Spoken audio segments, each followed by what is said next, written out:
Good afternoon, or should I say good whatever time you are, depending on which part of the world you are. Sam, it's 1 year already, and today on the Africa Talks Tech, what are we going to be looking at today, Sam? Well, there's only one thing to look at. We're just going to look back a year later. So this is, I can't believe, to the day. I don't know what day you are watching it, but this is our 1 year anniversary of initiating Africa Talks Tech and talking to some wonderful people. So today, Kazim and I are joined by Adnan Hendricks. He's been on a couple of our shows just to walk through some of our favorite sessions. And I would like to dedicate this particular show as well to two great role models of mine. One covered of innovation in tech way back. That's my dad. And he left us sadly on the 27th of June this year. And also my other role model, which is Lieutenant General Erskine, who also said goodbye on the 7th of May. So on that note, in African style, we celebrate those that have been before us. So this is our annual anniversary celebration of Africa Talks Tech. Enjoy.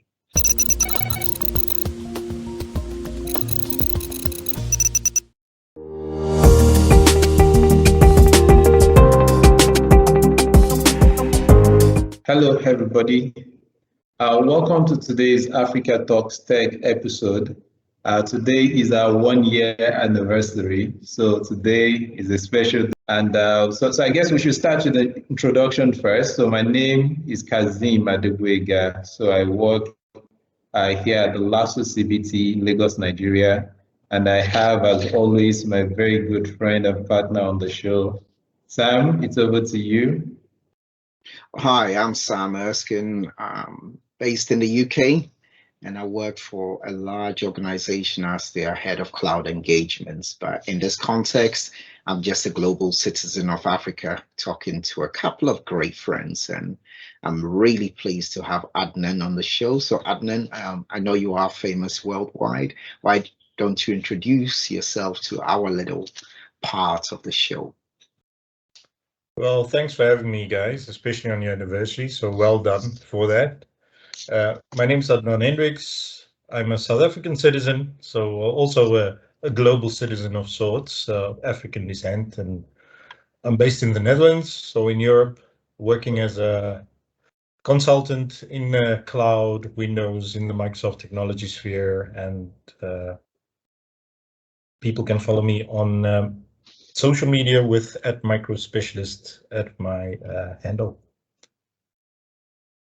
Thank you. Oh, okay. So our plan on the episode on the show today is to go through a few of the episodes that we've had in the past on the Talk Tech and try to have a conversation around it with our guest, of course, Adnan. Yes, we know there are a lot of episodes already that we've had, but we'll just be touching on a few of them. So I guess we can start with the very first episode, Sam. So the very first episode is myself and Sam. So just talking to people, trying to let people know what the Africa Talks Tech is about. So Sam, I think it would be nice to just reiterate in the mind of people just so they know again what the show is about. Thank you very much. So we decided to put this show together. So I and Kazim go back a little bit. I actually was a Microsoft certified trainer, and when I had my own company, I was freelancing, and I went back to Ghana to present with him. And we'd lost a little bit of connection. And as you both know, last year's was a very challenging year, not just because of the pandemic, but there was a very significant event in America, which was to do with the George Floyd piece. Similar to Adnan, because I grew up in Ghana, I knew that the experiences that Black people have in America is not the same as we have in Africa, and I didn't think I could speak credibly about it. What I wanted to do instead, with the help and partnership of Kazim, was to actually turn the lens the other way, open the window to Africa. So today is also a special show because it's dedicated to my father. He took computers to Ghana in the late 70s, right? So we wanted to show that Africa is so much more and provide a positive energy into a very negative year. So that's how it started off. And we just thought, you know what, let's let people see what the continent is about. Let's connect to our brothers, sisters, whoever you know, associates yourself with from the African diaspora, and show that it's not about being the first CEO. We've had loads of those. It's not about being the first Black doctor. There's a whole continent full of it. So that was the premise of the show, and really enjoyed sort of like being reconnected, re-educated. And that's why we're here a year later, and this is episode 10. We didn't plan it, but that's what Africans do. We just get there, show up, and we get it done, right, Kazim? Yes, exactly. Really a show that you guys set up. Yes, thank you very much, Adnan. And the second episode we had was with Mr. Jide Awe. So we titled that one Tech in Africa Today Through the Eye of a Policy Influencer. And we listened to Mr. Jide walk us through his experience back 25 years ago, you know, when he had to do his internet-related activities from the cyber cafe because of how poor internet connectivity was back then. But I guess everybody knows now that the story has changed, you know, especially with regards to connectivity now. So Adnan, we have you with us today, and you're also a son of the soil, right? So though you're living in the diaspora, but what kind of improvement have you seen in Africa in recent time, Adnan? Well, actually, Kazim, it's really exploded in the last couple of years. You know that even in South Africa and Nigeria, across the entire continent, what started as a major influence was after internet and technology was just driving the different ecosystems, you could say. So where it started with small businesses, things like microloans, and how those kind of businesses got into tech with the help of internet. And then you have things like Azure data centers in South Africa on African soil, you know, that even extended it much further than what the internet capabilities did. So African countries can build cloud infrastructure in Africa, so it's closer, and be of use to Africans. So built by Africans for Africans, instead of having it in a data center in another part of the world. So there's really been a lot of technology advances. I'm just looking at things in the past couple of years, for example, cryptocurrency. You guys know that even though Nigeria, you can have a bank account within, you know, 5 minutes through your mobile phone, you can get access to a bank account and get set up, start transferring money or get paid, for example. There's been still a large portion of Africa that don't have access to financial institutions. So with the, you know, startup of cryptocurrency, for example, like Bitcoin, there's a lot of Africans able to do business with other people, no matter where they are in the world, and with the ability to be paid in Bitcoins or cryptocurrencies. So that's one of the major advances that I've seen personally, where technology like blockchain and things like cryptocurrencies have made advances for, you know, like the man in the street or the small businesses, and not just the large businesses that do have access to, you know, like a lot of funds and all these infrastructures that have been set up in place. So I can Indeed. truly say I've seen things from, you know, Cape Town, where I'm from, to, you know, North Africa, with companies putting in the latest technology that cloud brings. IoT, farming in the winelands of South Africa, where they can do analysis on the data that they're getting from the lands, so that they know when to harvest, when to plant, you know, things like fruit, grapes, and even for the wines, you know, when compared to the data that they have, they can tell when it's going to be a good wine year, for example. So there's been a lot of advances, but we can only imagine the, you know, the advances that this last major pandemic challenge has brought us. a lot of people had to think outside of the box. So there's also a lot of new stuff coming because of this global pandemic that we're going through. Indeed. And, from my side, I believe from that show, one of the challenges that was identified and is still there today is actual governance, right? So we're not talking about, I know you're an Azure person, Adnan, but I'm not talking about Azure governance here. I'm talking about general governance, right? But for myself, I remember that initially people thought about mobile money as Western Union sending money over. But we got to speak to other entrepreneurs that Africa has created this whole ecosystem of using a mobile network to overcome traditional infrastructure. So, I mean, did you see some of that? Because I remember working with South Africa years ago, the network connection was always poor, but development has not stopped. So, I mean, what's your take on that? I actually believe that mobile payment or electronic payment was something that started out as an idea out of Africa. I mean, the guy that started PayPal, and in South Africa today, everybody pays with their mobile phones. So there's all these different apps.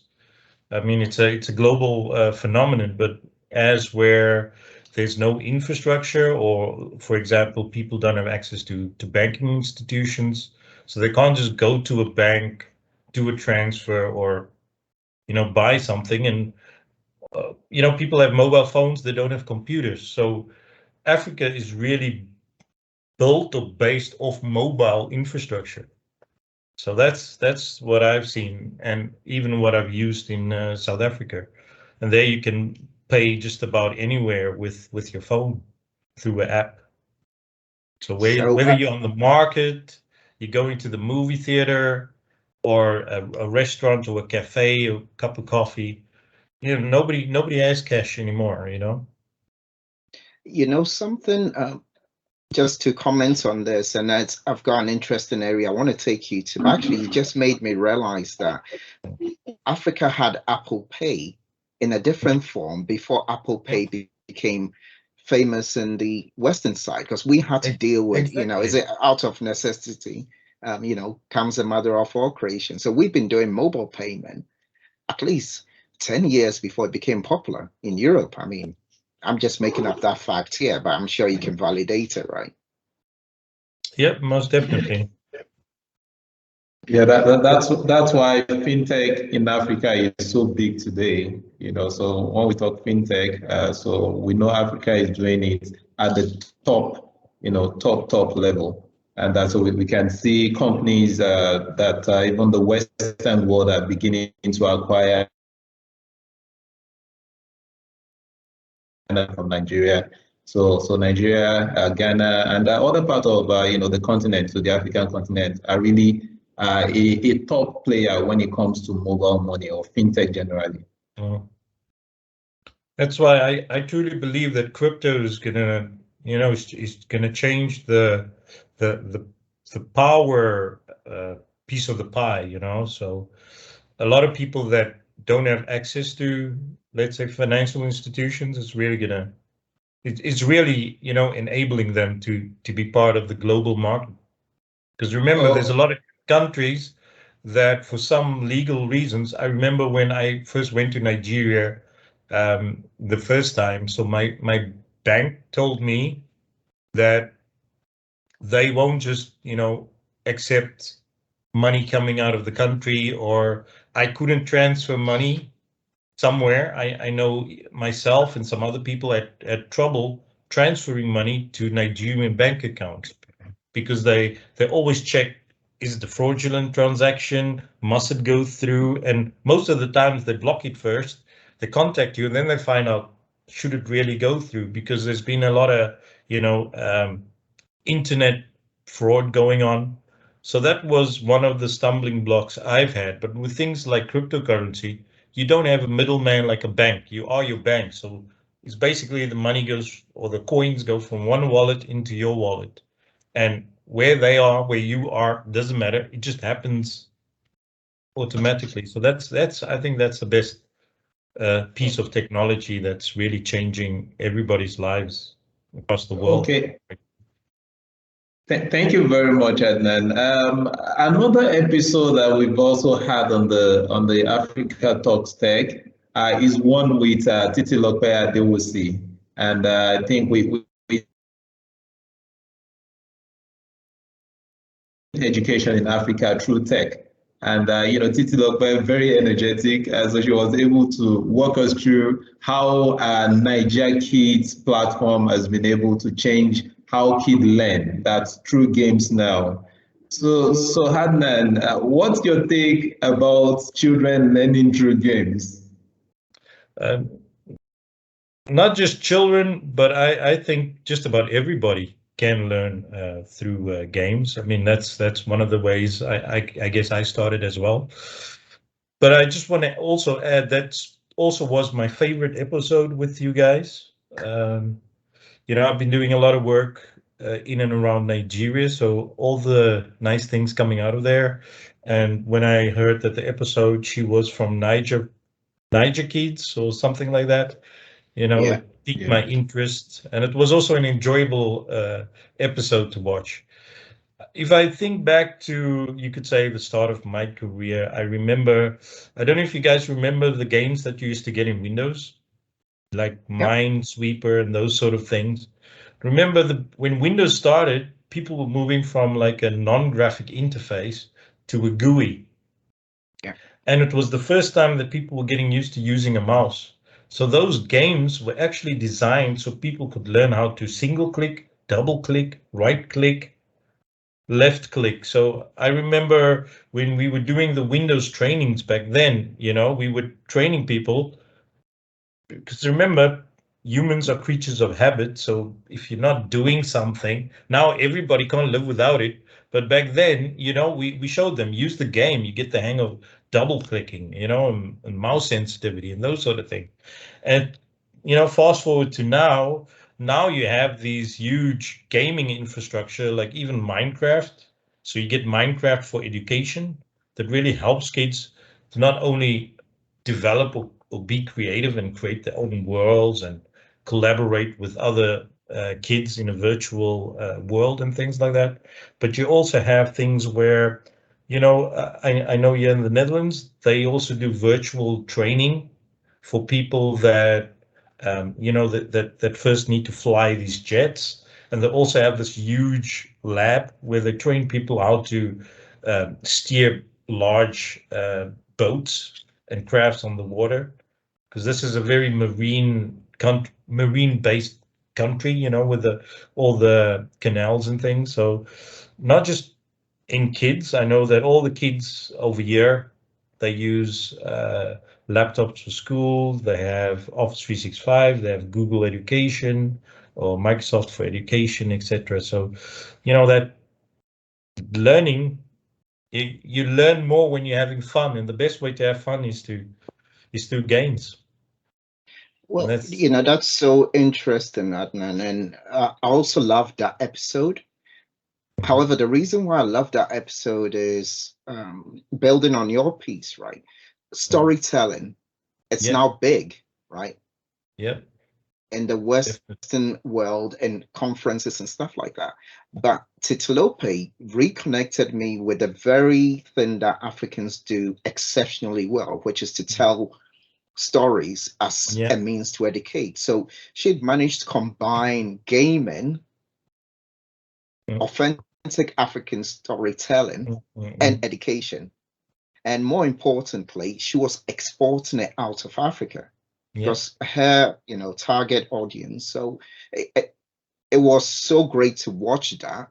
And that connects us to women in tech as well, right? Yeah, that was a great initiative. Yeah. Right. And to bring you to that one, because I've got a question with it. So prior to speaking to Titilope, and I believe she also knows my favorite episode, and I think it's still got the highest numbers, is to do with Olabisi. And Yeah. it was a journey from the service desk to a CEO. Now, typically, most people that start off in a service desk, or in my experience, I know there are different routes. They would have started off, straight out of school, young people building up. But this was a lady that came from I believe mechanical engineering or something. She came from a deep technical background and had worked her way through. And the lesson she left with myself was really to be successful, you needed to have an advocate, so somebody that will be in the meeting room before you go, that's been prepped, and mentorship. So, I mean, in your journey and just relating to that piece, how have those two helped you, or what guidance would you give anybody in those two spaces, having listened to that fabulous African lady? Well, Olabisi Aso is an amazing woman, very driven, wonderful person. I've met her in Nigeria a few times. Oh. So it was really nice when I had a chat with her the last time I was there. And things like mentoring is invaluable. As nobody's, whatever we're doing, we weren't the first. There's always been somebody that came before you.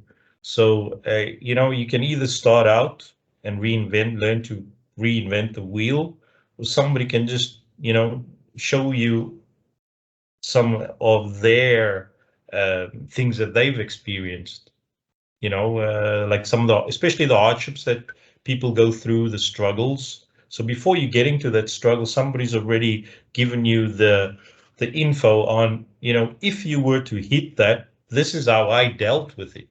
And quite often it's, a lot of people, they run into a problem and they'll first need to find out what is the problem. So if somebody says or helps you out by mentoring you and sort of teaching you the ropes, and looking at my career as well, I've had amazing mentors in the past that kind of they broadened my world by letting me know what possibilities there were. Because remember, if you're just a big fish in a small pond, you only know what's happening in that small pond.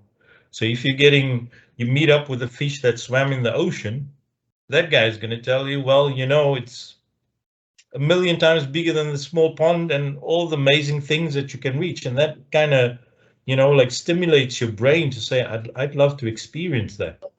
I'd like to broaden my world. So I think everybody needs to at least get a coach or mentor, even if it's just a friend, especially what we do, especially in sort of the community work that we do. And within, you could say, the Microsoft MVP program, I've mentored lots of people before. And also before, starting my career, I love to coach and mentor people just starting out, because I've been in training, I've been in consulting, and to help people with reaching their goals. It's also a bit of fulfillment to be able to do that. So my advice would be everybody needs to get a mentor, coach. Even myself, I still have mentors that I look up to, that I try to, spar with and pick their brains and those sort of things. And I use you guys, Well, thank you. Well, Kazim, I know we could probably do 10 shows with Adnan and still not have enough time. What I wanted to get from yourself is, what other episode would you pick to close out this anniversary edition? Because I know you must have another favor you want to ask Adnan about.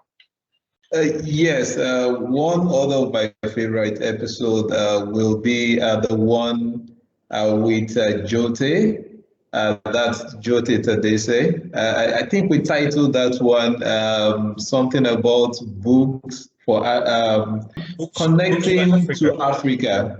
Yes, connecting Through to the Africa power of with books. the power of books. Yes. Yeah. So Jote, came and he walked us through how they've been supporting the continent with book. There's this popular saying that if you like to keep something from a black man, but I think we're learning from that now. So that's one of my favorite episodes, for time. But maybe I can, get Adnan take on that one. What Jote is doing, supporting the continent. I think when booked out to over 51 million people on the continent. So maybe your take on that one, and then we can wrap up. Well, another wonderful initiative, and especially with another woman in tech, you could say, with that background.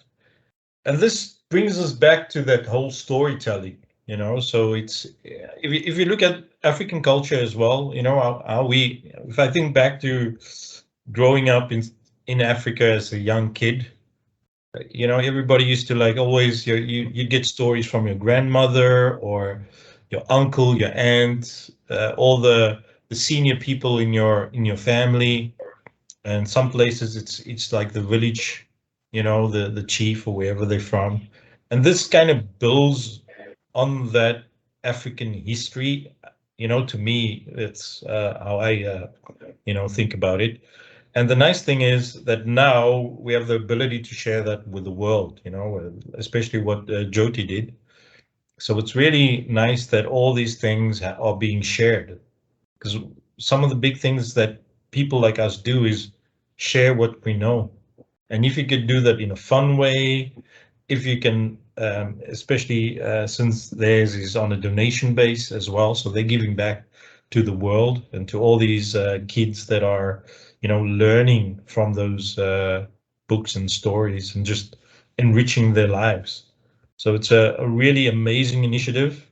I'd really love to see them, offer all those things virtually as well, so people across mobile devices can, get it on their mobile phones. And because if I look at kids nowadays, that especially in certain parts, even in Africa, in South Africa, you still get kids that are more into sitting on a computer. And with myself as a father, as a parent, I have to also remind my daughter to read instead of just sitting on the mobile phone, because that helps with your creativity. So it's one of the, I'd say one of the, arts. It's becoming a bit of a lost art with certain modern generations, but it's a great initiative because it helps with that creativity with kids, where you have to activate parts of your mind to be able to, think conceptually before you can do some troubleshooting. So you have to be able to really enjoy the stories. So Indeed, and the other bit I enjoyed about Jyoti, and you reminded me as well, Adnan, right, was when we followed up with him, he said it's not just the physical books, right? So they need the books because there's some places where you don't have internet connectivity, etc. And also, so they partnered with libraries, but he did talk about the digital side. And the additional piece that was educational for me was he had this thing called diaspora care, which is where medication and other things. So we've been sending money home in some form or the other, but you can never guarantee it was being used appropriately. Right, because if somebody was hungry, they, from a survival perspective, they could do that. And sometimes for our elderly relatives, somebody else picks it up and then goes to do it. So he shared the initiative where you can say, you know what, just walk into a pharmacy with the ones that they target and pick up your antibiotics. And you as the giver doesn't need to worry about it. And I thought that was great. And secondly, when you talk about digital, I love to read, and the British Council libraries was my staple diet growing up as a child. But as I became a consultant, working for myself, reading takes time, and driving, you can't drive and read. So I actually got into audiobooks, and that connects with me, and it connected back to my African roots as well. Somebody was reading to me. I've got to admit, some of the books are like, whoa, this person is really boring. So, the material may be good, but the transmission wasn't. So I guess my final note before we close out for both of you to think about, maybe when we regroup, is that how do we bring all of these worlds together, right? So the storytelling, right? So digitize the stories. There's the educational elements, there's mobile, and then there's cloud. I think Africa can lead the way, either virtually by being there, right? Or physically by us being here or there. See the way I did a twist? So I'm going to leave that to Kazim to sort of like close us out, because it's been phenomenal. Like I said, I can't believe it's been a year already. But Adnan, thank you very much. And Kazim, I know you normally say we're going to give somebody the last word, but it's only right that seeing that we've come to visit you in Nigeria and you are there, can you close us out? And thank you. Yes, thank you very much, Adnan, for being a guest on today's show. So I think I would like to say a very big thank you to all of our guests that we've had so far on the show. So we really appreciate all of the support, and also a very big thank you to all of our viewers as well. I mean, so we're putting out this content so that people can make lessons from, and also showcasing the best of to everybody, and to just remind people also that we're dedicating to this show to Sam. His dad and his uncle, he lost them just a few months back. So from all of us, from myself, from Sam, and from Adnan, I think we'd like to say very, very big thank you and a goodbye, and let's do this again another time. Thank you. Thank you. Bye-bye. Yeah. Bye-bye.